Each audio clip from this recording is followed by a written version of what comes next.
여러분 혹시 명절에 부모님께 다녀오셨나요? 부모님 여러분, 여러분의 자녀들이 명절에 여러분에게 오셨나요?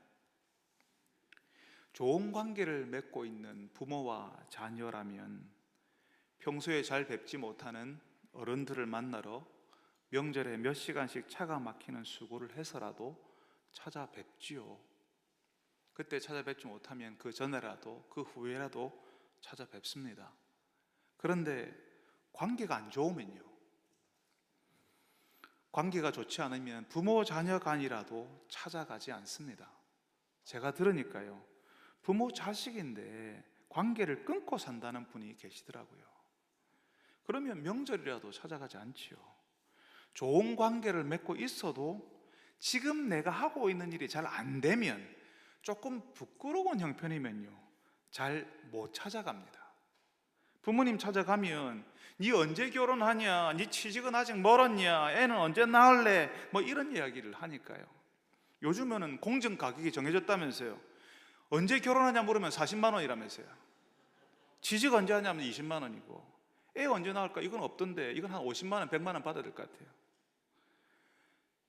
부모님 찾아가면 이런 이야기 듣는 게 힘들어서 명절이라도 그냥 부모님 만나러 안 가기도 하더라고요.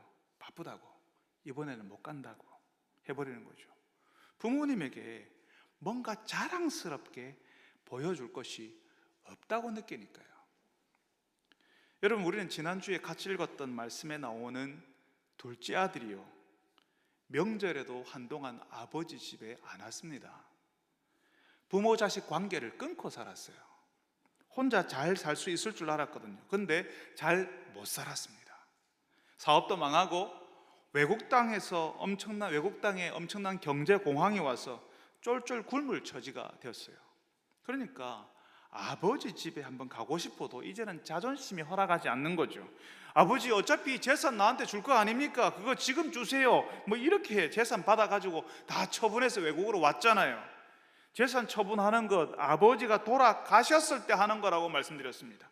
그런데 아버지가 살아 계신데 그거 처분했잖아요. 급매, 급처분 뭐 이렇게 해가지고 다 팔아서 외국에 왔으니까요, 그건 아들로서는 정말 하면 안 되는 거였거든요. 안 죽으니까 그냥 아버지가 죽은 것처럼 그냥 내가 재산 처분해서 이렇게 왔다는 뭐 이런 거거든요. 그렇게 아버지와의 관계를 다 끊어버리고 외국으로 왔으면 뭔가 아버지보다 나아야 되죠. 그런 경제 공황이 와서 돼지가 먹는 열매도 먹을 수가 없는 형편이 되어버린 겁니다. 돼지 먹이도 먹을 수가 없었어요. 1990년대 북한의 고난의 행군 시기에 약 200만 혹은 300만 정도가 굶어 죽었다는 말이 있는데요, 죽음의 위기 앞에서는 못할 게 없죠. 그때 수많은 사람들이 굶어 죽었고 수많은 사람들이 국경을 넘었습니다. 목숨을 걸고 국경을 넘어서 중국 땅으로, 그리고 남한 땅에까지 그때 굉장히 많은 사람들이 넘어왔습니다. 굶어 죽으니까. 이 둘째 아들이 그러거든요. 오늘 우리가 지난주에 읽었던 18절 말씀에 내 아버지에게는 양식이 풍족한 품꾼이 얼마나 많은가, 나는 여기서 줄여 죽는구나. 이렇게 외국에서 죽을 바에야 차라리 부끄럽지만 도무지 아버지 뵐 면목이 없지만 아버지 집으로 돌아가야 되겠다고 마음먹는 겁니다. 아들이 아니라 품꾼의 하나로 써달라고, 일꾼으로 봐달라고 이렇게 해야 되겠다 하고요. 아들로 받아달라고 하는 것도 사실은 이 아들에게는 자존심이 허락하지 않았을 겁니다. 내가 일해서 조금이라도 갚겠다고, 나를 품꾼으로 써달라 해야 되겠다, 내가 노력해서 뭔가를 해서 아버지에게 입힌 피해를 갚겠다고, 그런 아들로서의 명예를 회복하겠다라고 그렇게 해서라도 자신의 자존심을 달래가지고 아버지 집으로 가는 거죠. 여러분, 지난주에 말씀드릴 때 이 둘째 아들이 잘한 것 하나도 없는데 딱 하나 잘한 게 있다고 말씀드렸어요. 그게 뭐냐면, 다 망해버린 자신의 모습 다 날려버렸으니까 이제는 끝이다, 내가 다 짊어지고 내가 책임지고 가겠다, 뭐 그러지 않고요, 아버지를 생각했다는 겁니다. 아버지 집에는 양식이 풍족한 품꾼이 얼마나 많은고 하면서 아버지의 집에 가서 일해야겠다고 생각했다는 거죠. 그렇게 집에 돌아왔는데 품꾼의 하나로 써달라고 할 마음을 가지고 집에 왔는데 아버지 어떻게 해요? 집 나간 자식을 아버지가 기다리고 있었습니다. 매일. 그리고 저 멀리 아들의 실루엣이 보이니까, 아들의 모습이 보이니까 멀리서부터 뛰어와서 이 아들을 안아주는 겁니다. 이 둘째 아들은요, 아버지의 집에 일꾼으로 일해서 갚을 생각이었거든요. 아버지 없는 사람인 것처럼 행세했고 부모 자식 간의 관계를 끊고 살았는데, 이제 와서 아들로 받아달라고 하는 것은 염치가 없잖아요. 아버지가 일꾼으로 받아주면 그냥 열심히 일꾼으로 살 생각이었어요. 그런데 이 아버지는 관계를 끊어버리고 갔던 이 아들, 아버지를 죽은 사람 취급했던 이 아들을 기다리는 겁니다. 아들이 오니까 먼저 달려가서 안아주는 거죠. 그리고 내 아들인 것을 표시하는 가락지를 끼우고요, 집에서 제일 좋은 옷을 내어서 입히고요. 이 집에서 제일 좋은 옷이 누구 옷이겠어요? 아버지 옷이죠. 신을 신기고 살찐 송아지를 잡아서 동네 잔치를 여는 겁니다. 아들이 돌아왔다고, 아들이 돌아왔다고. 새로운 일꾼 뽑았으니까 잔치하자가 아니라 아들이 돌아왔기 때문에 잔치를 벌이는 겁니다.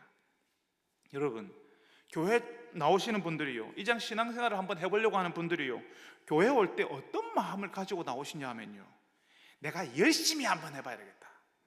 내가 열심히 하면 하나님이란 분이 나를 좀 좋게 보시고 나에게 복도 좀 주시고 내가 하는 일 잘 되게 해주지 않겠냐라고 하는 그런 기대를 가지고 오세요. 왜 우리 사회가 그렇잖아요. 처음 일하러 오면요, 면접 보고요, 첫인상 괜찮고 서류 괜찮으면 3개월간 인턴이에요. 임시로 해보고 잘하면 그때 계약 다시 합시다. 정직원은 그때 하는 거 보고 할게요. 우리 그렇게 해요. 그런 사회에 우리가 살아요. 그래서 하나님께 올 때도 그런 마음으로 와요. 우리가 하는 거 보고 하나님이 우리에게 잘해 주실지 말지를 그렇게 결정하실 거라고 생각한다고요. 하나님, 아버지를 떠나서 아버지를 죽은 사람 취급했던 이 둘째 아들도 그런 마음으로 왔어요. 내가 가서 열심히 하면, 품고들어 살면서 내가 좀 갚으면 그러면 아버지가 나를 받아주시겠지. 그런데 이 아버지는 보자마자 달려와서는 안아주시고 내 아들이 돌아왔다라고 말하는 겁니다. 이제 신앙생활 시작하는 우리를 보고 인턴 사원처럼 열심히 하면 좀 잘 봐주시겠지 하고 눈치 보고 있는 우리를 보고 하나님께서요, 내 아들이 돌아왔다 하는 거죠. 우리는 주춤주춤거리면서 어떻게 하면 하나님 나를 좀 잘 봐주실까라고 눈치 보고 있는데, 하나님께서 우리를 향하여서 내 딸이 왔다고, 내 아들이 왔다고 하는 거죠. 우리를 아들로, 딸로 받아주신다는 거죠. 여러분, 아마 이 둘째 아들은 깜짝 놀랐을 거예요. 아버지를 위해서 아무것도 한 게 없잖아요. 오히려 아버지와 연을 끊고 살았는데, 아버지 없는 사람으로 살았는데 돌아오니까 아들이 왔다 하고 막 전치를 열어주니까요. 여러분, 예수님이요, 이제 신앙생활을 시작하려고 하고 교회를 막 나온 우리에게 하나님께서도 그렇게 하신다라고 우리에게 알려주시는 겁니다.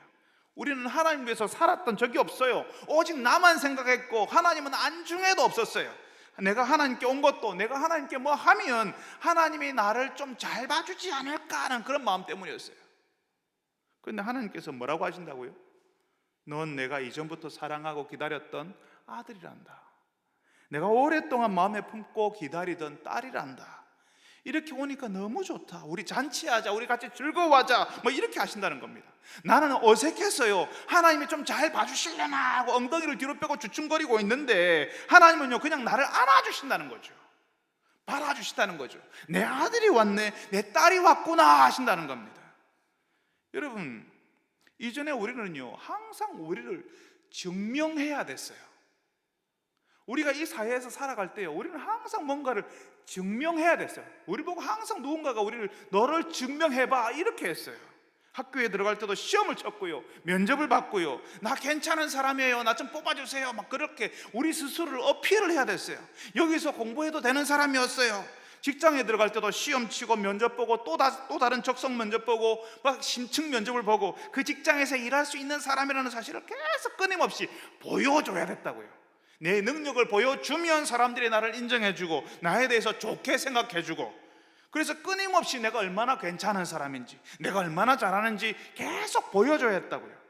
그런데 예수님이 알려주시는 그 아버지는요, 우리 하나님 아버지는 내가 아무것도 안 했는데, 내가 보여준 게 없는데, 내가 한 게 없는데 그냥 나를 받아주시고 안아주시고 사랑해 주시고 기다려 주셨습니다. 여러분, 아무것도 안 했는데 사랑해 주시는 그 하나님 아버지가 우리에게는 진짜 어색해요. 우리는 그렇게 안 살았거든요. 그래서 우리를 안아주시는 그 사랑을 이해하지를 못해요. 상식적이지 않거든요. 우리가 경험하는 세상에서는 그런 일이 없거든요. 그래서 우리가 받아들이지를 못해요. 내가 아무것도 안 했는데 하나님이 나를 사랑한대. 내가 아들이래, 딸이래. 우리 때문에 잔치를 연대. 왜? 여러분, 우리가요, 노력해서 얻을 수 있는 기쁨이 있어요. 공부를 열심히 해서 원하는 대학에 가는 것, 사람들이 막 가고 싶어하는 그런 대학에 가는 것, 굉장한 기쁨이거든요. 학교를 졸업하고 가고 싶은 직장에 취업을 해봐요. 얼마나 기분이 좋은지.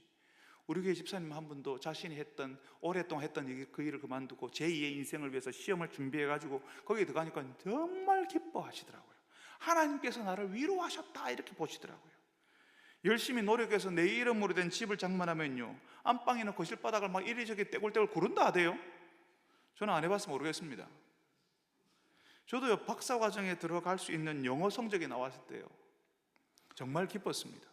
그리고 박사과정에 들어가서는 박사과정에 들어오라고 하는 그 편지 받았을 때 정말 날아가는 줄 알았어요. 그렇지만 여러분, 하나님이 나를 있는 그대로 받아주시는 기쁨과는 비교할 수 없습니다. 하나님이 내 아버지라는 사실을 알게 된 기쁨과는 비교할 수 없습니다. 이건 말로 표현이 안 되는 거예요. 내가 노력해서 얻는 게 아니거든요. 내가 아무것도 안 했는데요, 내가 부족한데, 심지어는 죄를 지었는데 아직도 그 죄에서 벗어나지 못했는데 하나님께서 나를 안아주시는 거죠. 나를 용납하시고 받아주시는 겁니다. 내가 참 못났는데, 야, 내 아들 너 힘들었지 하고 안아주시는 거예요. 여러분, 혹시 겨울이 좀 지나고 아직 봄이 오기 전에 벽에 기대어서 햇살을 쬐어본 적 있으셨어요? 저는 아주 어릴 때, 그리고 또 제가 청년 시절에, 제가 아주 어릴 때는 아이들이 겨울 외투도 제대로 입고 다니지 못하던 시절이었는데요, 아직도 여전히 추운데 햇볕이 드는 벽에 딱 서서 햇살을 맞고 서 있었던 기억이 있습니다. 아직 추운데 그 햇살을 맞고 있으면, 그 양지에 햇살을 맞고 있으면요, 참 따뜻했어요. 하나님의 사랑은요, 그냥 그렇게 벽에 기대어 서서 받아들이는 겁니다. 아무것도 하지 말고 그냥 따뜻한 햇살을 맞듯이 그냥 받는 겁니다. 그 햇살을 받기 위해서 내가 뭘 할 것도 없어요. 그냥 가만히 있으면 돼요.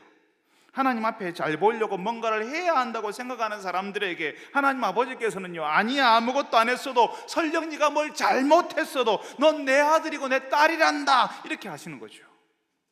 사랑하는 여러분들이 아무것도 하지 않는 여러분들을 사랑하시는 그 희한한 사랑을 받아들이는 분들이 되시기를 바랍니다. 그 사랑을 받기 위해서 아무것도 할 필요 없어요. 그냥 아무것도 하지 말고 겨울이 막 지난 봄날 햇살을 받는 것처럼 그렇게 하나님 아버지의 사랑을 느끼고 받아들이는 분들이 되시기를 바랍니다.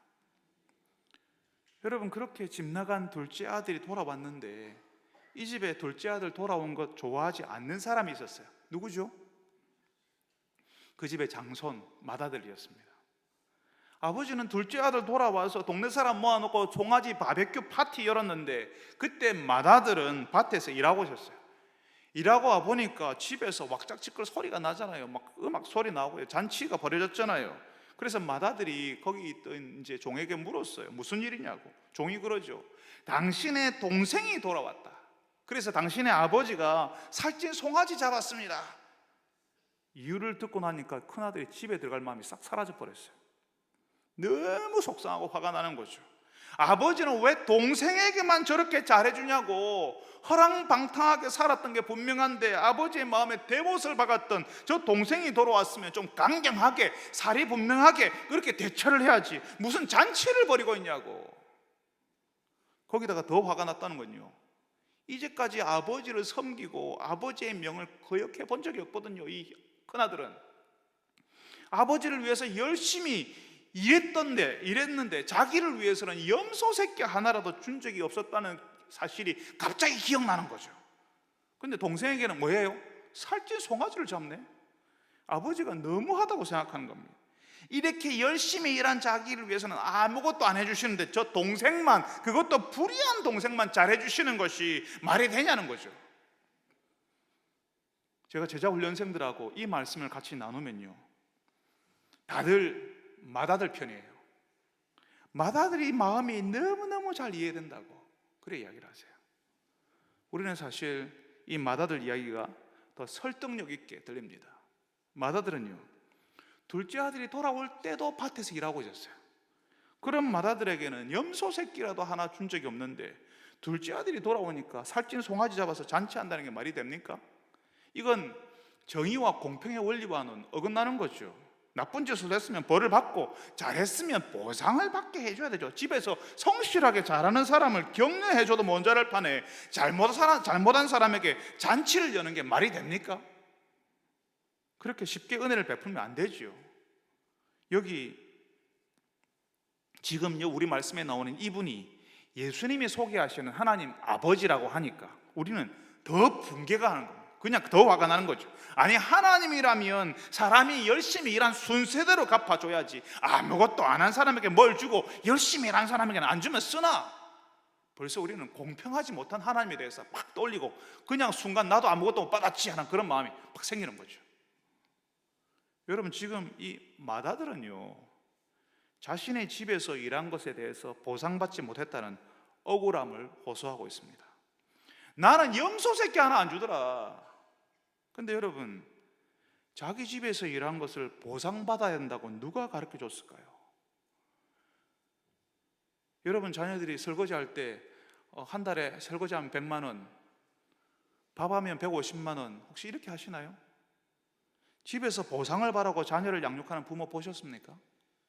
이 아이들 키우면 나중에 국민연금 안 들어도 얘들이 다 알아서 다 해주겠지, 와 신난다, 그런 분 계십니까? 부모를 섬기면서 보상을 바라는 자녀는 정상적인 자녀가 아닙니다. 우리 집 아이가 제가 용돈 줄 때만 아파 하고 웃으면요, 저는 너무 슬플 것 같아요. 부모이고 자녀이기에 어떤 보상도 바라지 않고 섬겨주고 돌봐주는 거죠. 부모와 자식 간의 유일한 보상은 부모에게서 나오는 사랑, 자녀에게서 나오는 사랑입니다. 근데 이 맏아들은 아버지의 집에서 아무것도 안 줬다고 불평을 내요. 그러니까 이 아들에게 문제가 있다는 사실을 알 수 있어요. 그 집에서 아들로 사는 게 아니라 일하는 사람, 고용인, 품꾼으로 살고 있는 거죠. 이 둘째 아들이 나를 품꾼으로 써달라 해야겠다라고 해서 왔는데, 아니야 너 내 아들이야 했는데, 이 첫째 아들이 오히려 품꾼으로 일하는 사람으로 살고 있었던 거죠. 여러분, 둘째 아들이 아버지 집으로 돌아올 때 그랬잖아요. 아들로 받아달라고 하기에는 너무 미안하니까, 죄가 많으니까 품꾼으로 써달라고 해야지. 정말 많은 사람들이 하나님께 나올 때 품꾼의 마음으로 나온다고 했죠. 내가 열심히 하면 하나님 나를 잘 봐주실 거야, 이런 마음으로 온다고요. 하나님께 헌신하면, 11조하고 봉사하면 하나님이 나에게 더 많은 것 주실 거야, 11조하면 10배로 갚아주실 거야, 뭐 이렇게 생각하면서 그렇게 기대하는 거죠. 최소의 효과로 최대의 효과를 거두는, 최소의 투자로 최대의 효과를 거두는 그런 경제 논리를요 하나님께 적용을 시키는 거예요. 그래서 사람들은 예수 안 믿는 사람 저렇게 잘 사는데 왜 우리는 저만큼 못 사냐고, 왜 하나님은 안 주시냐고, 나에게 왜 안 주시냐고 이렇게 이야기합니다. 없는 살림에 헌금도 했고 각종 절기헌금도 했고, 없는 시간에 얼마나 많은 내가 봉사를 했냐고, 교사로, 찬양대원으로, 여러 위원으로, 또 섬기는 자리에마다 내가 늘 가 있었는데 왜 안 갚아주냐고 서운해하는 거죠. 내가 열심히 했는데 왜 하나님은 나를 이렇게 서운하게 하시냐고 섭섭해하는 겁니다. 맏아들이 가진 감정을 우리가 같이 가지고 있으니까요, 이 맏아들의 말이 정말 이해가 잘 되는 거예요. 여러분, 하나님은요 우리가 하나님의 아들과 딸로 살기를 바라시는데 우리는 계속 뭘 하면 받아야 되는 고용인으로 품꾼처럼 살아요. 일해주고 돈 받는 사람, 보상을 바라고 일하는 그런 사람처럼 사는 거죠. 교회에서 특별히 열심히 헌신하는 분들 중에 내가 이렇게 열심히 일하니까 다른 사람보다 하나님의 복을 더 많이 받아야 한다고 생각하는 분이 혹시 계실지 모르겠습니다. 왜 우리는요, 하나님의 은혜가 우리가 열심히 할 때 그때 우리에게 은혜가 온다라고 생각하는지 모르겠어요. 저는 열심히 일하는 게 잘못됐다고 말하는 거 아닙니다. 우리가 고용된 사람처럼 보상을 바라면서 하나님 믿는 것은 하나님을 정말 모르고 하는 이야기라는 거예요. 우리가 하나님을 이런 식으로 볼 때에 다른 사람에게 부으시는 하나님의 은혜가 불편해지기 시작해요. 나한테는 안 주면서 저 사람에게 왜 저런 걸 주냐고, 왜 나는 안 줍니까? 이렇게 하게 되는 거죠. 여러분, 이 마다들은요, 자기가 아무것도 못 받았대요. 나에게는 염소 새끼 한 마리도 안 줬더라고요. 그런데 아버지의 말은 다릅니다. 오늘 우리가 읽은 말씀 31절에 너는 항상 나와 함께 있으니 내 것이 다 네 것이다 라고 말씀합니다. 나와 함께 있으면서 이미 다 받지 않았냐 이렇게 이야기해요. 하나님의 은혜를 알지 못하는 사람들은요, 항상 이 마다들처럼 하나님께로부터 자기는 아무것도 못 받았대요. 나는 하나님께서 받은 적이 없다고, 하나님 나에게 늘 너무했다고, 하나님이 나에게는 안 주시고 딴 사람에게는 늘 풍성했다고 이렇게 이야기하는 거죠. 정말 아무것도 못 받았을까요? 여러분, 우리가 지난주에 읽었던 누가복음 15장 12절에서 둘째 아들이 아버지 어차피 줄 거 나한테 주세요 이렇게 했잖아요. 그때 아버지는 이미 이 아들들을 위해서 둘째 아들에게만 준 게 아니라 이 아들들 전부에게 재산을 분배했습니다. 아버지가 그 살림을 각각 나누어 주었더니 둘째 아들에게만 준 게 아니라 첫째 아들에게도 줬다고요. 그 당시 유대법에 따르면요, 둘째는 3분의 1, 장자는 3분의 2예요. 그러니까 이 맏아들은 둘째 아들보다 2배는 더 받았다는 거예요. 지금 아버지 집에 있는 것은요, 그러니까 모두 누구 거예요? 이 맏아들 겁니다. 다 받았어요. 그런데 받지 못한 사람처럼 살아요. 하나도 못 받은 사람처럼 살아요. 예전에 저희 집 큰아이가 아빠인 저에게 아빠는 맨날 둘째만 좋아한다고 툴툴거린 적이 있었어요. 동생한테는 야단도 안 치고, 자기가 장난감 살 때는 아빠 생각해서 비싼 것도 안 샀는데 동생은 눈치도 없이 비싼 거 집을 때 아빠가 다 사주더라는 거죠. 그래서 서운하다고 이야기했어요. 여러분, 옛말에 5 손가락 깨물면 안 아픈 손가락 없다는 말이 있잖아요. 손가락 다 아프다는 거죠. 자식들 다 사랑한다는 말이잖아요. 그런데 사실 깨물면 더 아픈 손가락이 있어요. 안 아픈 손가락 없는데 다 아픈데 특별히 더 아픈 손가락이 있어요. 어떤 손가락이냐면 평소에 아픈 손가락, 문제 있는 손가락, 약한 손가락은요, 깨물면 더 아파요. 부모들의 눈이요, 약한 자식에게, 아픈 아이에게 흘러갈 수밖에 없잖아요. 나중에 태어난 동생은 형보다 더 약하니까, 그러니까 부모의 눈이 거기에 더 갈 수밖에 없죠. 약한 쪽으로 흘러가니까. 그렇지만 그 동생이 태어나기 전에 부모의 사랑을 누가 독차지했죠? 형이. 동생은 한 번도 받아본 적이 없는 그런 사랑을 형은 받았어요. 동생은 한 번도 경험해보지 못했던 독점적인 사랑, 오직 한 아이에게만 쏟아지는 관심과 그 사랑을 그 형만 받았어요. 나중에 태어난 동생은요, 한 번도 경험해보지 못한 것이고 앞으로도 경험해보지 못할 사랑이에요. 그런 사랑을 받았는데도 아빠는 동생만 좋아해 라고 이야기한다고요. 몰라서 그렇습니다. 여러분, 오늘 말씀에 나오는 큰아들은 아버지가 자신에게 다 주었다는 사실을 모릅니다. 아버지와 함께 있는 기쁨을 누리지를 못해요. 왜 나만 안 주고 그래? 이러는 거죠. 여러분, 교회를 열심히 다녀도 기쁨이 없을 수 있습니까? 예, 그럴 수 있죠. 교회를 열심히 다녀도 하나님의 마음을 모를 수 있습니까? 당연히 그럴 수 있습니다. 교회에서 열심히 일꾼으로 살았거든요. 열심히 했다는 성취감은 있을지 몰라도 하나님 아버지의 자녀가 누릴 수 있는 평안, 안정감, 그리고 자유로움은 누릴 수 없는 겁니다. 너는 나와 함께 있으니 내 것이다, 네 것이라고 하는 아들일 때만, 자녀일 때만 누릴 수 있는 풍성함을 모르는 거죠. 내가 일을 해서는 얻을 수 없는, 노력해서는 가질 수 없는 햇살을 쬐듯이 나에게 내려오는 그 만족함을 알 수는 없는 거예요. 많이 가졌는데 쪼그라져 있고 이미 풍성한데 늘 화가 나서 입만 열면 불평불만이 가득한 그런 생활을 하게 되는 겁니다. 그러니까 여러분, 우리가요 하나님의 은혜를 알지 못할 때 우리는 교회 바깥에 있는 사람들보다 더 못한 상태로 지낼 수도 있습니다. 아버지는 맏아들에게 야, 너는 항상 나와 함께 있으니 라고 이렇게 말하잖아요. 너 나와 늘 같이 있잖아. 아버지와 함께 있어서 맏아들은 둘째 아들처럼 인생의 밑바닥을 경험할 필요가 없어요. 돼지치는 사람으로 전락하지도 않잖아요. 자신의 것들이 사라지는 그 무력함, 내 것이 안 되고 안 되어서 내가 손에 쥐고 있던 것들이 다 사라져버리는, 그런데 그 아무것도 할 수 없는 그 무력감을 경험할 필요도 없고요, 안 되고 안 되는 그 시간, 그 절망을 경험하지 않아도 되는 거죠. 그런데 문제는요, 아버지와 함께 있는 그 시간, 그 은혜를 은혜로 알지 못한다는 겁니다. 늘 아버지와 함께 있는 일상이 은혜라는 사실을 몰라요. 항상 남의 것이 더 커 보이고 하나님이 다른 사람에게 주는 것만 보이고 하나님이 나에게 준 것은 안 보이거든요.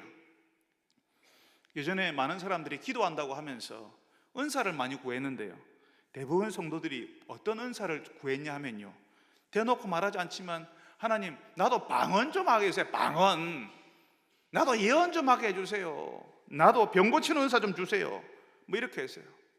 지혜의 은사, 가르치는 은사, 그런 거 구하는 성도들 나는 본 적이 없습니다. 하나님이 주시는 수많은 은혜의 선물들은 다 무시해버리고 나는 방언도 없고 나는 예언도 못하고 나는 병 고치는 은사도 없다, 이렇게 이야기하는 거죠. 그래서 하나님이 너무하다고 한숨 쉬듯이 이렇게 말하는 성도들이 있었습니다.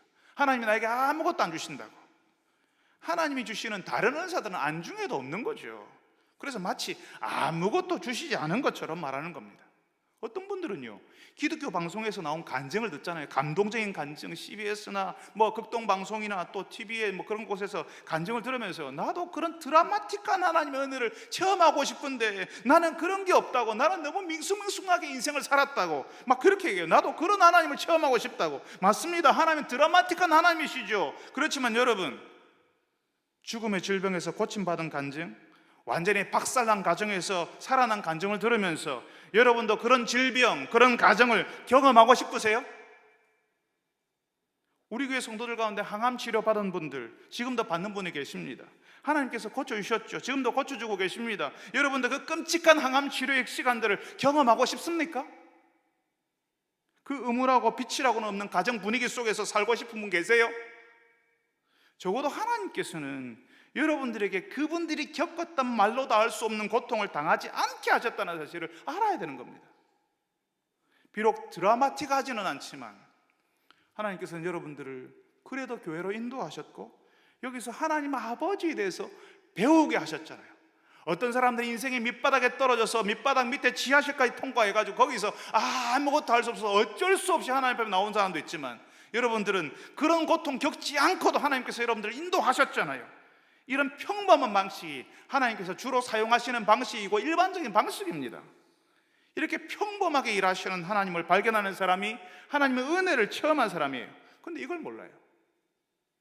늘 다른 사람 보면서 나만 안 준다고, 나만 없다고, 나만 사랑하지 않는다고 이러는 거예요. 여러분, 은혜가 아니라 비교와 공평의 눈으로 하나님을 바라보면요, 하나님은 항상 너무한 분이에요. 저 사람은 줬는데 나는 안 주고, 이것도 안 주고 저것도 안 주고, 내가 얼마나 열심히 했는데, 뭐 이러는 거죠. 본전 생각을 하는 거죠. 참 안타까운 게요, 교회 안에 수많은 사람들이 여기 맏아들처럼 생각한다는 겁니다. 열심히 일하는 대가로 하나님이 뭔가를 준다고 생각해요. 그래서 열심히 하지 않은 사람이 하나님께로부터 뭘 받는 걸 보고 있지를 못하는 거죠. 견디지를 못해요. 저 사람은 열심히 안 했는데 주고, 나는 열심히 했는데 안 주고. 여러분, 내가 하나님의 사랑을 받고 있다는 사실을 모르면 모든 것이 너무하고 모든 것이 섭섭합니다. 하나님이 주신 것이 보이지 않는 거죠. 그런데 마치 늦은 겨울 벽에 서서 햇살을 쬐듯이 하나님 아버지의 사랑을 받고 있으면요, 그냥 감사한 마음이 듭니다. 내가 참 많이 받았다는 사실을 알아요. 하나님 아버지와 기쁨의 교제를 누리고 있으면요, 다 고맙고 다 감사합니다.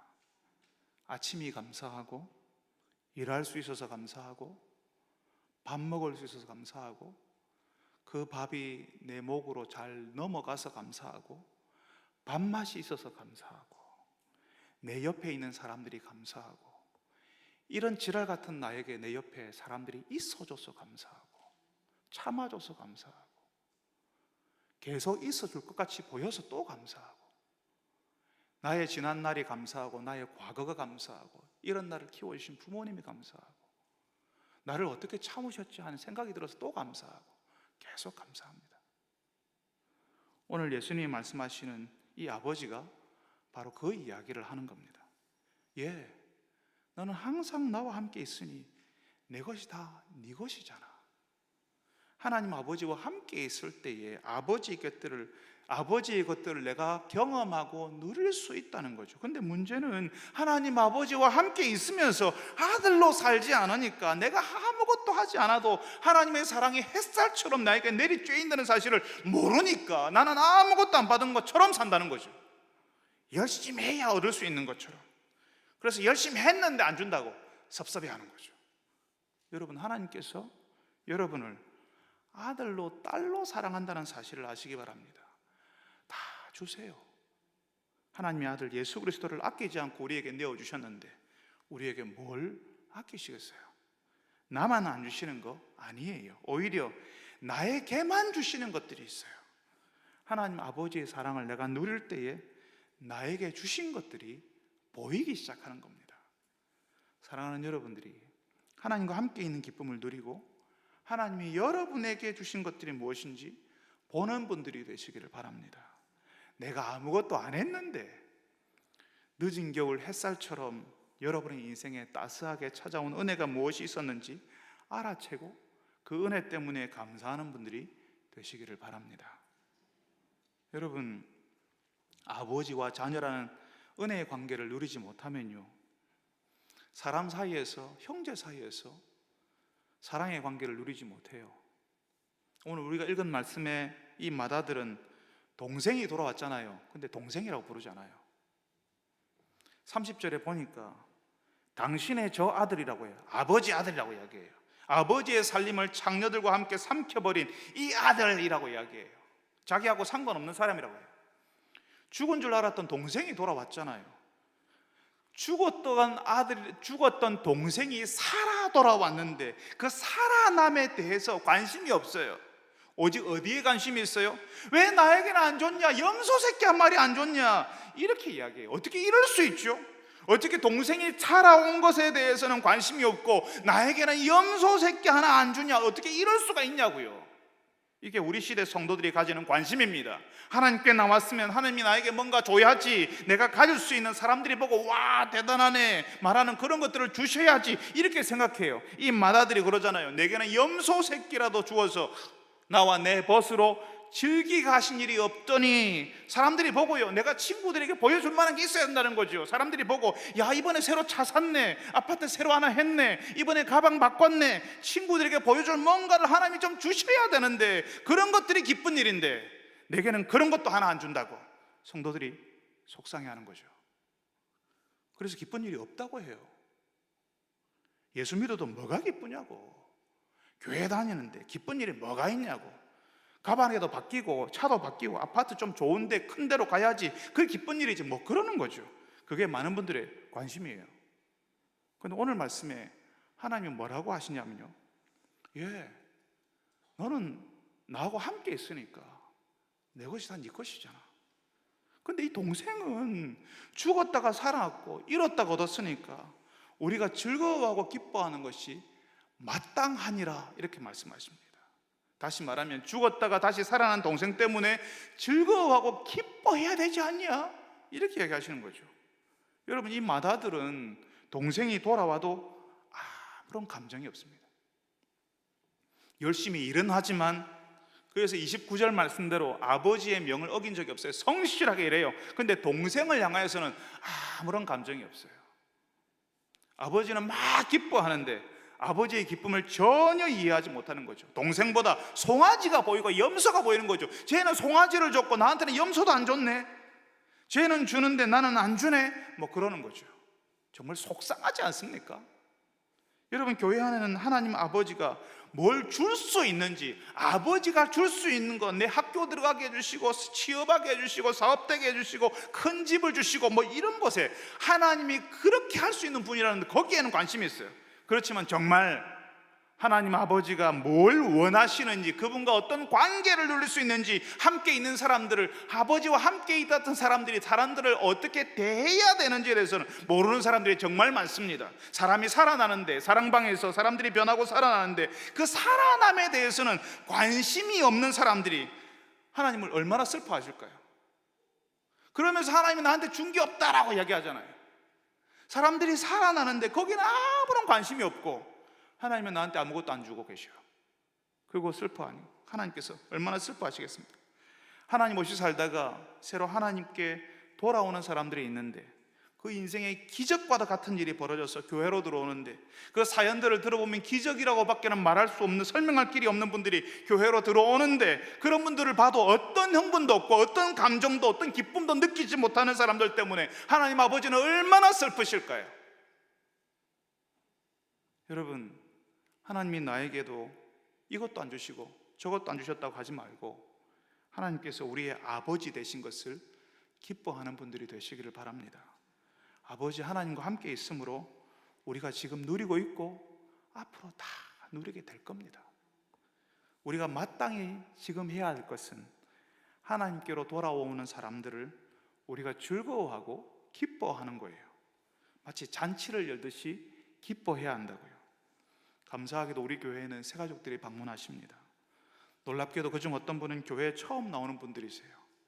이분들이 처음 참여하는 예배, 처음 보는 사람들이 이들이 경험하는 교회의 인상이고 하나님에 대한 첫인상이죠. 이분들을 우리가 기뻐해야 됩니다. 교회에 나오지 않던 분들, 영적으로 방황하는 분들이 교회에 나오는 기적이 벌어지는데 이걸 우리가 놀라지 않는다면 도대체 우리가 언제 놀랄 수 있죠? 하나님 아버지께로 돌아오는 사람들이 있는데 기쁘지 않은 것은 이상한 것이라고 하나님께서 말씀하십니다. 기뻐하는 것이 마땅하다고요. 사람이 회복되고 살아나는 일을 보고 놀라지 않으면 안 되는 겁니다. 사랑하는 여러분들이 하나님 아버지가 무엇을 기뻐하시는지를 알고 함께 기뻐하는 분들이 되시기를 바랍니다. 하나님 없이 살다가 다시 돌아온 분들을 보고 기뻐하고 아버지가 그렇게 바라보신 것처럼 따뜻한 시선으로 바라볼 줄 아는 분들이 다 되시기를 바랍니다. 거룩하신 하나님, 명절 연휴에 우리가 사람들을 만나고 그동안 만나지 못했던 사람들을 만납니다. 어떤 가정은 관계가 깨어져 있어서 오랫동안 서로를 찾지 않는 참 안타까운 시간들을 보내고 있는 가정도 있을 것 같습니다. 주님, 가정마다 하나님의 은혜가 흘러가게 하시고 따뜻한 양지 곁에 하나님의 햇살을 쬐이듯이 하나님의 은혜를 받아드는 주의 백성들이 되게 하여 주옵소서. 그 은혜를 경험하고 좋다, 참 감사하다라고 하는 마음이 흘러나와서 내 주변에 있는 사람들을 하나님께서 바라보신 그 시선으로 바라봐주며 품어주며 안아줄 수 있는 주의 백성들이 다 되게 하여 주옵소서. 예수님의 이름으로 기도합니다.